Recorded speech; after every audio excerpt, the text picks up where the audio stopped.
이번에 저희가 준비한 세 번째 이슈를 소개합니다. 함께 보시죠. 코로나19와 관련돼서 새로운 뉴스 속보도 지금 들어와 있습니다.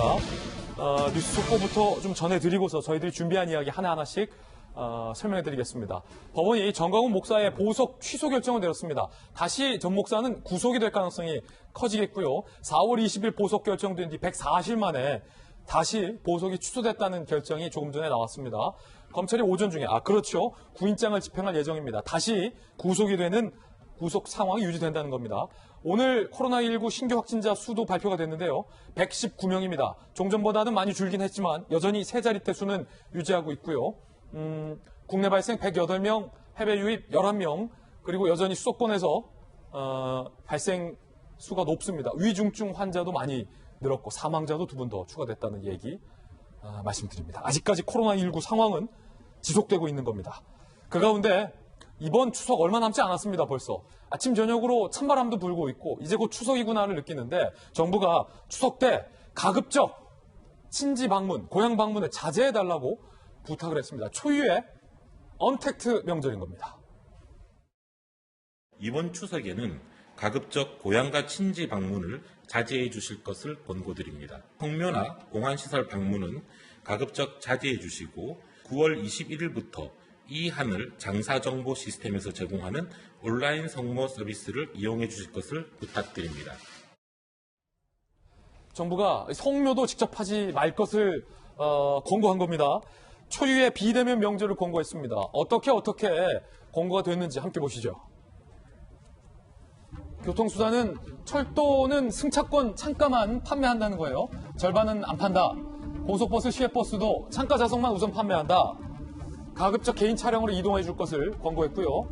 성묘 및 이런 봉안시설에서도 온라인 성묘 시스템을 이용하라. 9월 셋째 주, 10월 셋째 주는 실내 봉인시설은 예약제로 가급적 벌초 대행 서비스도 이용해달라라고 성묘하지 말 것을 권고했습니다. 보건복지부가 운영하고 있는 온라인 추모 성묘 서비스가 있는데 요거를 좀 이용하면 된다는 거고 온라인으로 영정, 헌화, 차례상 등 꾸미고 추모글 작성이 가능해진다라고는 하는데 김정희 교수님 나오셨습니다. 이게 또 한국인 또 고유의 착한 성심, 심성 특성상 이게 온라인으로 차례상 하고 이제 배도 놓고 이게 한다는 게 과연 우리 국민들 입장에서는 헛헛해할 것 같아요. 우리 고향의 부모님, 우리 또 조부모님 묘도 못 가고 또 특히 이 벌초는 요즘 대행 서비스 많이 한다고 하지만 아직까지 직접 하는 게 그래도 또 인지상정인데 그것도 그렇고 또 고향집, 부모님집 방문하는 것으로 좀 자제해달라고 정부가 하니 좀 우리 국민들 마음이 좀 헛헛할 것 같습니다. 일단 온라인 차례 같은 경우에 글쎄요. 저는 개인적으로는 온라인 차례보다는 마음으로 조상님들께 어떤 감사나 이런 의미를 좀 했으면 좋겠다라는 생각을 가지고 있습니다. 굳이 형식적으로 온라인으로 한다는 게 어떤 의미가 있느냐 이런 생각을 가지고 있는데요. 기본적으로 이제 추석 관련해서는 지금 조금 전에 앵커께서 말씀하신 것처럼 오늘은 110명대의 신규 확진자를 보이고 있는데 주말 효과도 일정 부분 있을 거라고는 생각을 하고 있습니다.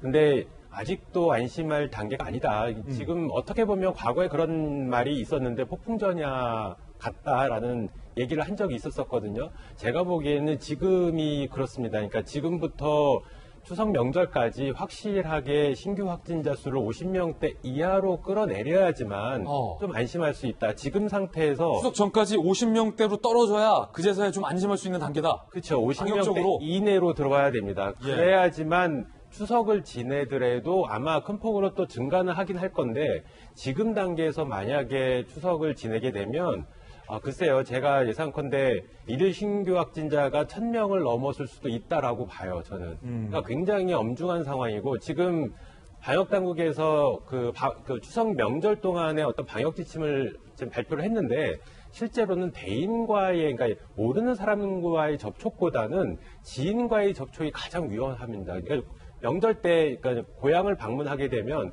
일가 친척들이 다 만나게 되거든요. 그 와중에 실제로 숨은 감염자가 있다라고 그러면 가족 단위로 소규모 집단 감염이 굉장히 빈번하게 발생할 가능성이 굉장히 높습니다. 그러니까 이동 과정에서 대인과 접촉하는 경우에는 대개 주로 마스크를 잘 쓰시기 때문에 위험도는 상당히 떨어진다. 근데 실제로 일가 친척과 대면하는 과정에서 음식물도 나눠 먹고 같이 뭐 1박 2일 또는 2박 3일 같이 보내기 때문에 이러한 과정에서 가족 단위로 집단 감염이 발생할 가능성은 굉장히 높다 이렇게 보고 있습니다. 특히 또 추석 명절 때는 평소에 못 보던 먼 친지들, 사촌까지 지금 다 모이기 때문에 거기서 좀 감염될 가능성도 크다라는 말씀 주셨고, 자, 김수경 박사님 나오셨습니다. 사회학 전공하시잖아요. 이게 정부도 우리 이 명절의 특성을 잘 아는지라 강제적으로 조치를 하지는 않았습니다. 다만 점잖게 권고를 하고 KTX 표를 좀 안 파는 것일 뿐인데, 요는 우리 국민들이 이 정부의 권고를 얼마나 잘 따를 수 있을지예요. 성묘도 하지 말고 고향집도 가지 말고 집에서 있으라는 건데. 그러니까 이동의 자유를 강제적으로 제한하는 거는 굉장히 신중하게 생각해서 판단해야 될 문제이기 때문에 저는 정부가 강제적으로 이동 제한을 명령한 게 아니라 권고를 했다는 거에 대해서 전 정부의 고민이 묻어 있다고 생각을 합니다. 정부도 지금 뭐 코로나를 막기 위해서는 모두가 아무 곳에도 가지 않고 집에만 머무는 게 맞겠지만 개인의 인신의 자유를 이제 제한한다는 게 굉장히 부담이 있었을 거예요. 그래서 정부가 왜 더 강력하게 명령하지 않느냐 이렇게 비난만 할 일은 아니라고 생각이 들고요. 또 이제 코로나19에 정말 적응을 해야 되는 상황이 이제 매일매일 새롭게 발생을 하고 있는 거고 이제 그 중에 하나가 이제 추석인 건데요. 그러니까요.